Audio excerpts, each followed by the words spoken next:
ஒரு சின்ன பையன் இருந்தான். அவனுக்கு வாழ்க்கையில ரொம்ப பெரிய பிரச்சனை. பசி, பட்டினி, பணம் இல்ல. இத நெனச்சே கவலையோட நடந்து வந்துட்டுருந்தான். எத்தனையோ பேர்ட்ட வேலை கேட்டு பார்த்தா யாருமே குடுக்கல. கடைசில ஒரு ஓரமா வாசப்படியில ஒரு நாடக கம்பெனியோட வாசப்படியில உட்காந்துட்டான். "என்னடா வாழ்க்கை" அப்படின்னு. அப்போ ஒருத்தர் வர்றாரு. அந்த காலத்துல குதிரையில தான் வருவாங்க. குதிரைய "தம்பி இந்த குதிரைய நீ பார்த்துக்க. நான் உனக்கு பணம் தரேன்னு" சொல்லிட்டு உள்ள போயிறாரு நாடகம் பார்க்க. அவனுக்கு ஒரே சந்தோஷம். ஆஹா! அந்த குதிரைய பார்த்துக்கிட்டா நம்மளுக்கு பணம் தருவாங்களான்ட்டு, அந்த குதிரைய கூட்டு போய் பக்கத்துல ஒரு ஆறு இருந்துச்சு. அதுல போய் அந்த குதிரைய குளிப்பாட்டி, நல்லா நீட்டா எல்லாமே பண்ணி, சீவுற மாரி அது முடியெல்லாம் அழகா எடுத்து விட்டு, நீட்டா கொண்டு வந்து காமிக்கிறான். நாடகம் முடிச்சுட்டு வெளிய வந்தவரு அந்த குதிரைய பார்த்து ஆச்சரியப்பட்டாரு. நம்ம குதிரையா இது? எப்படி இருந்துச்சு? இப்ப எப்படி இருக்குன்னு. அவருக்கு ஒரே சந்தோஷம். உடனே அவனுக்கு குடுக்கறதா சொல்லியிருந்த பணத்த விட கூடுதலாவே குடுக்குறாரு.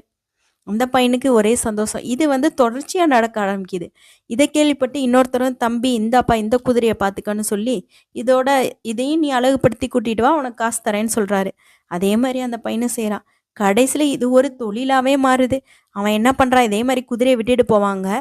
அதெல்லாம் குளிப்பாட்டி நீட்டா பண்ணி வைப்பான். நாடகம் பார்த்துட்டு அந்த குதிரைய ஓட்டிட்டு போயிருவாங்க. இதே தான் நடந்துட்டுருக்கு. இதுக்கப்புறம் இது தொழில் ரொம்ப பெருசாகுது. அவன் ஆள் போட்டு வேல பார்க்குற அளவுக்கு பெரிய ஆள் ஆயிட்டான். குதிரை பார்த்துக்கிற இடம். இப்ப எப்படி நம்ம சைக்கிள் ஸ்டாண்டு, ஸ்கூட்டர் ஸ்டாண்ட் மாரி அந்த காலத்துல குதிரையில வந்தோன்னா, குதிரைய விட்டுட்டு போவாங்க. குதிரைய நீட்டா பண்ணி வைப்பான். நாடகம் முடிச்சுட்டு ஓட்டிட்டு போயிருவாங்க. இதுல அவனுக்கு நெறைய பணம் வருது. அந்த பணத்த வச்சு நாடகமும் எழுதி பெரிய லெவல்ல புகழ் பெறான். ஒரு சின்ன வாய்ப்ப பயன்படுத்த நம்ம நாடகம் எழுதணுங்கிறது அவர் கோல் கிடையாது. கிடைச்ச வாய்ப்ப சரியா செய்யணும்.